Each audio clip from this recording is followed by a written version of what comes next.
باب نمبر 7 اللہ کو بھول جانے اور بدکاری و نفاق کے بیان میں۔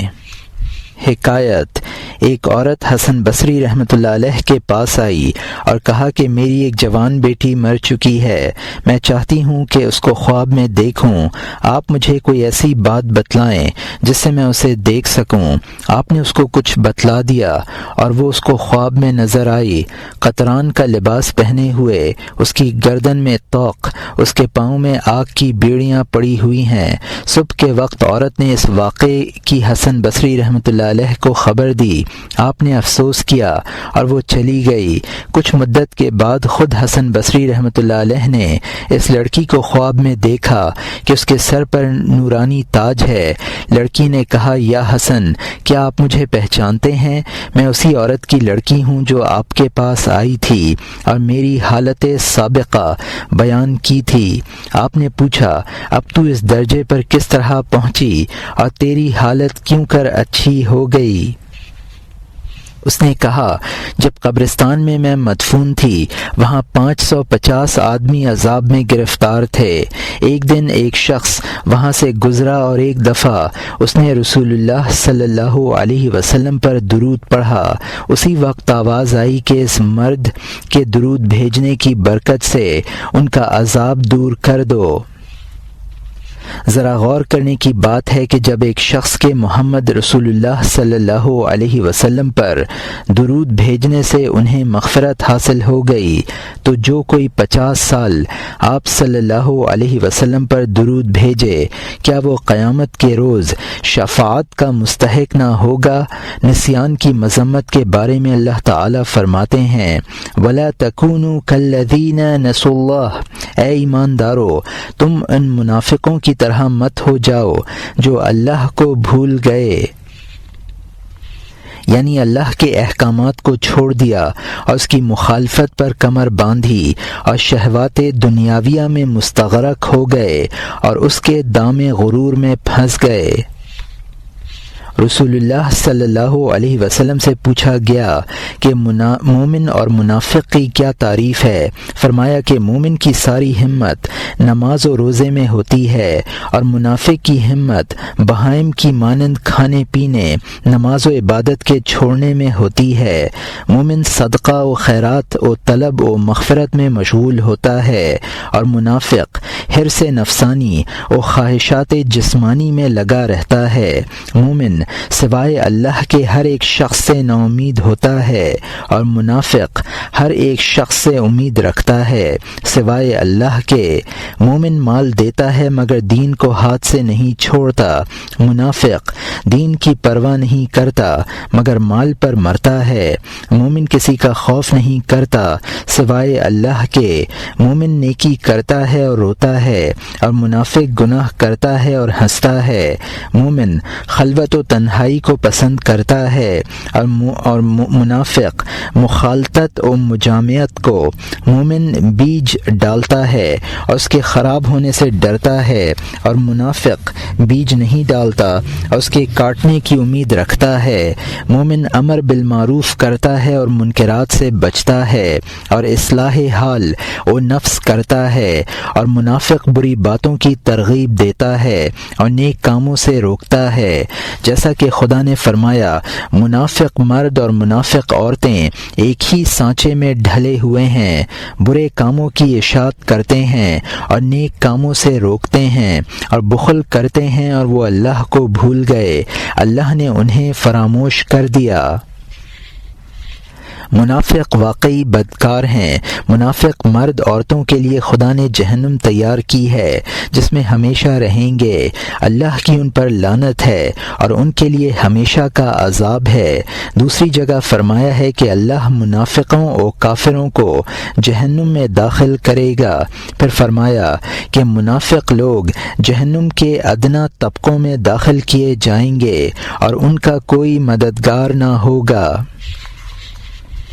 لفظ منافق لغت میں نافقہ سے مشتق ہے، جس کے معنی ہیں چوہے کا سوراخ۔ چوہے کا قاعدہ ہے کہ اپنے بل کے 2 سوراخ بناتا ہے، دشمن کو دکھلاتا ہے کہ وہ ایک سوراخ میں ہے اور دوسرے سے نکل جاتا ہے۔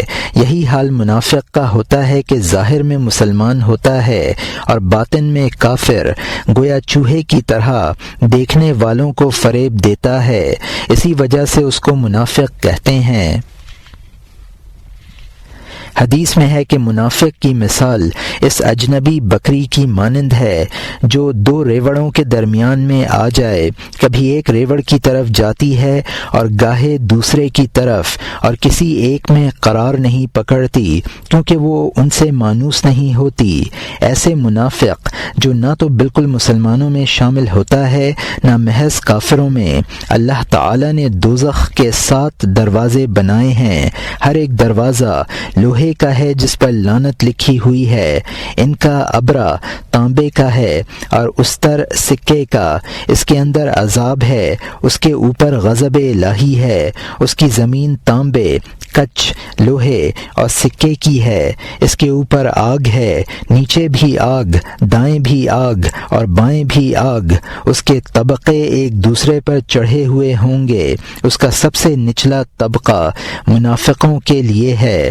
حدیث میں آیا ہے کہ جبرائیل علیہ السلام حضور صلی اللہ علیہ وسلم کے پاس گئے، آپ صلی اللہ علیہ وسلم نے فرمایا کہ اے جبرائیل، میرے آگے آگ اور اس کی گرمی کی تعریف بیان کرو۔ کہا کہ اللہ تعالی نے آگ کو پیدا کیا ہے، پھر اس میں 1000 سال ایندھن ڈالا یہاں تک کہ سرخ ہو گئی، پھر 1000 سال اس میں اور ایندھن ڈالا حتیٰ کہ سفید ہو گئی، پھر 1000 سال تک اور ایندھن ڈالا گیا اور وہ سیاہ ہو گئی، بس اب وہ بالکل سیاہ ہے۔ مجھے قسم ہے اس خدا کی جس نے تجھے سچا نبی بنایا ہے کہ اگر دوزخیوں کے کپڑوں میں ایک کپڑا بھی زمین پر آ جائے تو زمین کے رہنے والے سب مر جائیں، اور اگر ان کے پانی میں سے ایک بوند پانی زمین کے پانی میں ڈال دی جائے تو اس کا چکھنے والا قتل ہو جائے، اور اگر ان زنجیروں میں سے جو خدا نے بیان کی ہیں ایک ہاتھ کی زنجیر بھی دنیا کے پہاڑوں پر رکھی جائے تو سارے پہاڑ پگھل جائیں، اور اگر ایک شخص دوزخ میں ڈال کر نکالا جائے تو اس کی بدبو سے تمام اہل زمین مر جائیں۔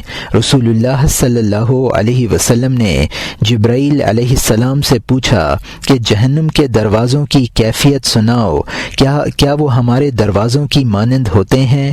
کہا نہیں، بلکہ وہ طبقے پر طبقہ ہیں، ایک دروازے سے دوسرے دروازے تک 70 سال کی مسافت ہوتی ہے، ہر ایک دروازے کی جو اس کے بعد آتا ہے 70 گنا زیادہ ہوتی ہے، اور اس کے سب سے نیچے طبقے میں منافق ہوں گے، اس طبقے کا نام حاویہ ہے، دوسرے طبقے میں مشرک ہوں گے، اس کا نام جہیم ہے، تیسرا طبقہ صابیوں یعنی ستارہ پرستوں اور مجوسیوں کے لیے ہے، اس کا نام سقر ہے، چوتھا طبقہ ابلیس اور اس کے تابع داروں کے واسطے مخصوص ہے، اس کا نام لظا ہے، پانچواں طبقہ یہود کے واسطے ہے، اس کا نام حتمہ ہے، چھٹا طبقہ نصارہ کا ہے، اس کا نام سعیر ہے۔ پھر جبرائیل علیہ السلام خاموش ہو گئے، آپ صلی اللہ علیہ وسلم نے فرمایا جبرائیل تو نے 7ویں طبقے کا حال نہ بتلایا، کہا وہ نہ پوچھئے۔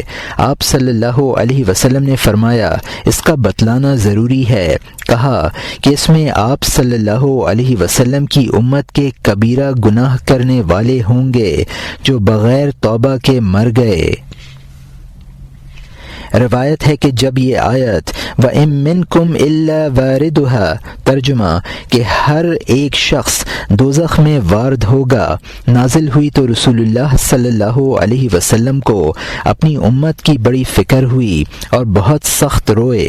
پس جو شخص اللہ کی سطوت و غضب کو جانتا ہے وہ اس سے بہت ڈرتا ہے، اور اس وقت سے پہلے کہ ان تکلیفات اخرویہ کو دیکھے اور اس ہیبتناک نظارے نظارے کا نظارہ کرے، اور قبل اس کے کہ پردہ دری کا وقت آئے اور خدائے جبار و منتقم کے سامنے حاضر ہو اور آگ میں لے جانے کا حکم پائے، وہ اپنے نفس پر روتا ہے اور اپنی سستی و غفلت پر نادم ہوتا ہے۔